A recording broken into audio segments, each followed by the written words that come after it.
So is there anything that we can do aside from turning off our phones, making sure that we're going into dream state properly to affect that dream state in a positive way? If our dream state is a part of a reflection of something in our subconscious or in our conscious mind that then turns into a dream, is there something that we can do to make it, like, put a positive influence on that so that we're having good dreams, let's say? Yes, there is another thing, I mean, besides the ones that I said, and I can repeat them if you want, but one of the other things that I remember my grandmother doing is getting a little pouch of lavender flowers and giving them to me, and I was like 6 or 7, and she was saying, you know, put this under your pillow because it helps you sleep. It gives you a nice sleep. And I said, okay, you know, it smelled good, and it was my grandmother, and I did it.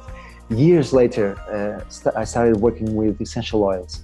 And I found out that actually lavender is really, really amazing for calming down the body, calming down the mind, and allowing you to relax. So if you have a diffuser, for instance, it's something that I highly recommend, you know, putting some drops of lavender essential oil on a diffuser and diffusing it at least half an hour prior to going to bed. So that's something else that they say really, really helps. Again, turning off all devices. There's a couple of things that they also say. It's lowering the room temperature.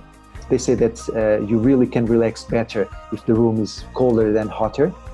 They say, you know, darker is better than with a bit of light, because it really, really helps the body focus on the night, on that part of the day, which is really, really recommended to sleep. So, you know, people sometimes nap during the day or do something like that. It's not really advisable. The other thing that I mentioned is to really wake up at the same time every day, even on weekends.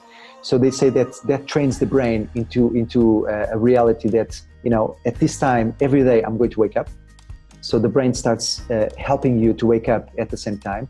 And when they say this is scientists, you know, you can just Google and search, and I don't have names or universities in my mind, but I've read several articles, but you know, anyone can check this out.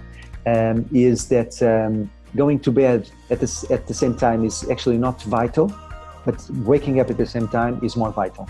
So if you go to bed at 1 o'clock and you wake up always at 7, wake up at 7, because then your body will stay tired throughout the day. Hopefully allows you to work efficiently, but it will get tired quicker, and it will allow you to go to bed quicker as well.